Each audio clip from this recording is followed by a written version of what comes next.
Hello and welcome. In this video, I want to spend a little bit of time talking about Microsoft's approach to the cloud. And in order to do so, I need to start with a bit of a history lesson.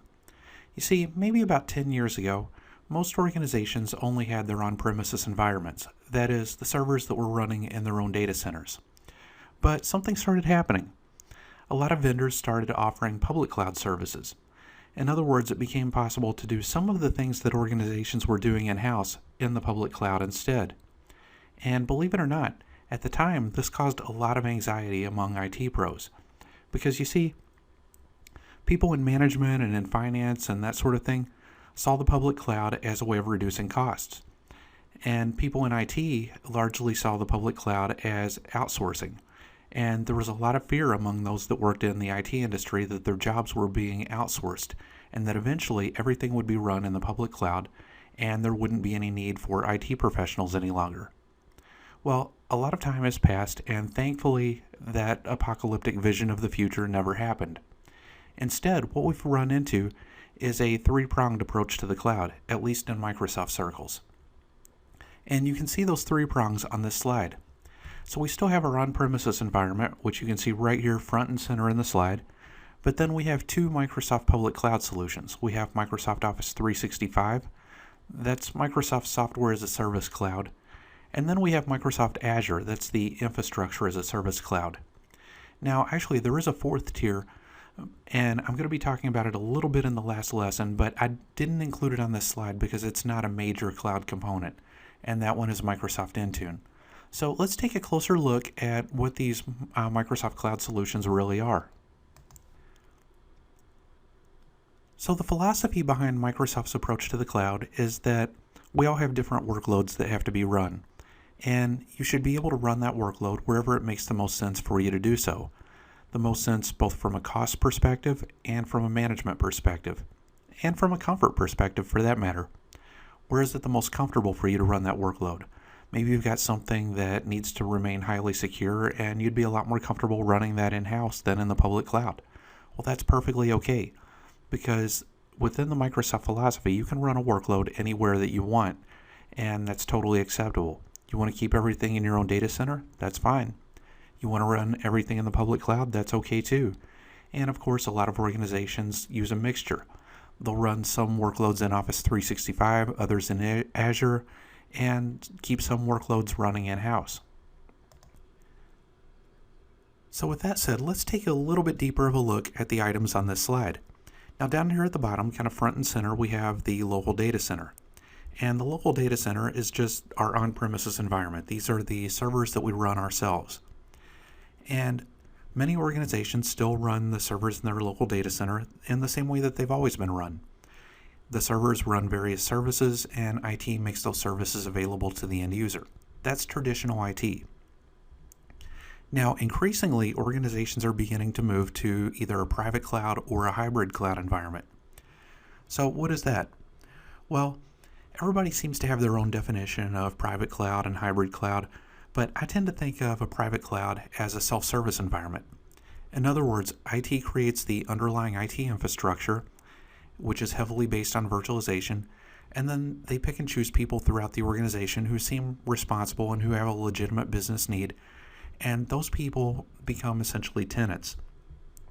In other words, IT sets up an area of the system that's reserved for them, and they've got a self-service portal that they can log into, and by logging into this portal, they can create virtual machines and allocate various resources and make those resources available to the people within their own departments.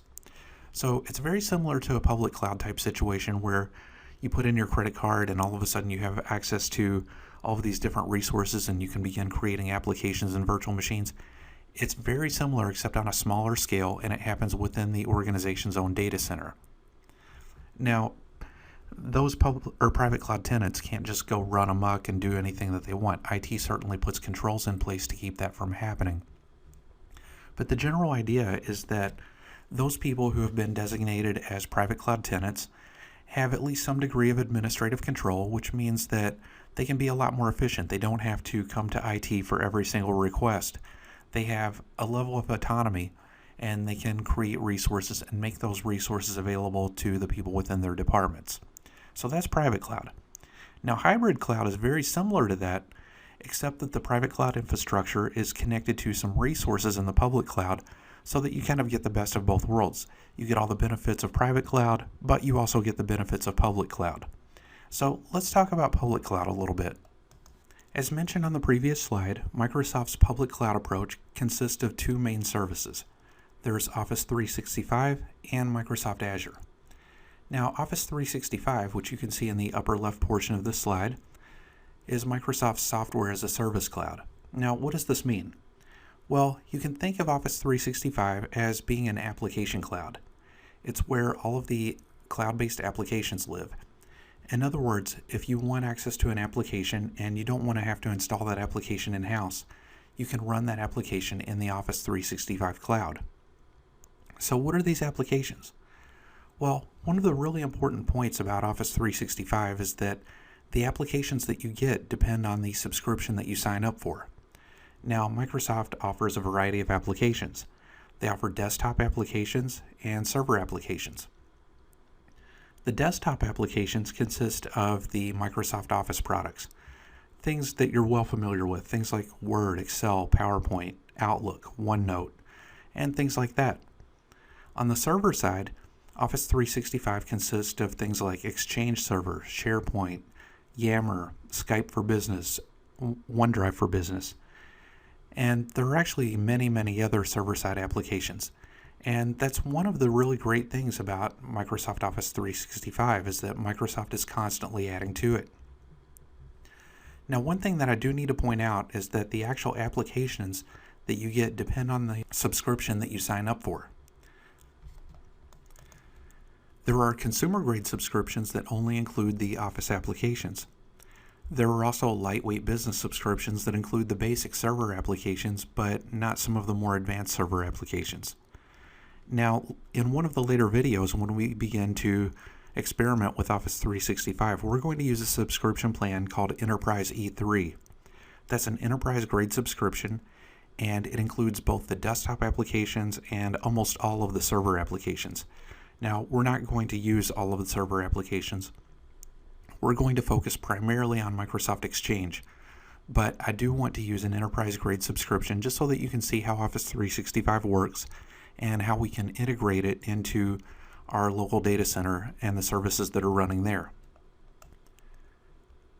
So the other component to Microsoft's public cloud offerings is Microsoft Azure. Now, Azure is Microsoft's infrastructure as a service cloud. In other words, if you sign up for Azure, you're not buying access to Microsoft Office or to Exchange Server or SharePoint or anything like that. You're getting access to raw infrastructure. You can do a lot of the same things with Azure that you can do in your own data center. For example, you can set up a directory. You can create virtual machines. You can create databases and websites. So think of Azure as a collection of infrastructure level tools. You're not getting applications, but you're getting the components that you need to run your own applications and your own workloads in the public cloud. So that's what Azure is all about.